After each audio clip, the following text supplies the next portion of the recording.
The Fine Art of War, World War I Propaganda Images, Textbook Entry. The Great War Begins. Austrian Archduke Franz Ferdinand was assassinated in Sarajevo, Bosnia, in 1914 by a Serbian partisan. This event was the spark that ignited the tinderbox.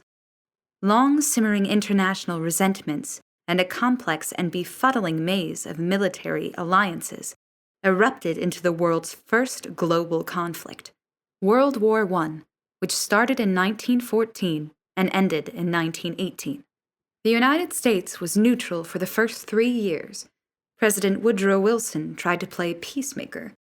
But by 1917, events like the torpedoing of passenger ships by German U-boats, submarines, which took a gross toll of civilian lives, convinced Wilson to declare war. Now the United States was one of the Allies, along with France, Great Britain, Russia, Italy, and Japan. The war at home. When World War I began, propaganda campaigns were waged on all sides. Propaganda aimed to win the hearts and minds of citizens and discourage the enemy.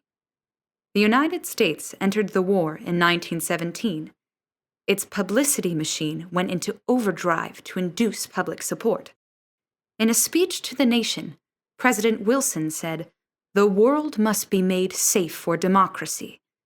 With that clarity of vision, Wilson debuted the new Committee on Public Information, CPI, which, along with other government agencies, such as the U.S. Food Administration, mobilized support for the war effort. Journalist George Creel, a boisterous supporter of America's entry into the war, led the CPI. Creel hired 150,000 writers, actors, artists, and others to help drum up American support for the war. CPI planned a clear agenda. It had plenty of freedom and leeway in its efforts. It presented pro-war speeches, articles, pamphlets, books, and films. Division of Pictorial Publicity. The CPI writers, directors, actors, and speechmakers were successful in getting the message out, but there were still Americans out of reach, so Creel created the Division of Pictorial Publicity within the CPI. It is said that a bad cause requires many words. Creel needed few words for his mission. He hired well-known artists, illustrators, and cartoonists to create posters, banners, and advertisements for the war effort.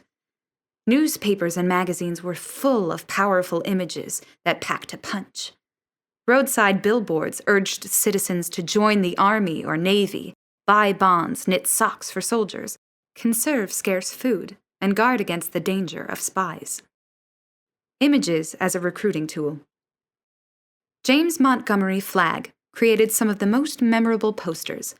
His famous "I Want You" image of Uncle Sam compelled young men to enlist. Uncle Sam was a fictional gray-haired man used to represent the U.S. government. Another famous example is a poster for the Treasury Department's Liberty Bonds. It shows an image of a German soldier with a bloody sword. Below him were the words, "Beat back the Hun with Liberty Bonds." Hun was an insulting term for the Germans used by the Allies. These patriotic messages worked. Soon, war fever swept the country. The war to end all wars ends. In 1918, the gory war came to an end. It left 8.5 million dead and 20 million wounded. Germany signed a peace treaty that required it to vacate occupied countries and reimburse money to war victims. The harsh penalties forced the defeated nation to be compliant. With the end of the war came the end of the Committee on Public Information. CPI's U.S.-based work ended on November 11, 1918. Its overseas operations ended 8 months later. Its images are still used and still powerful today.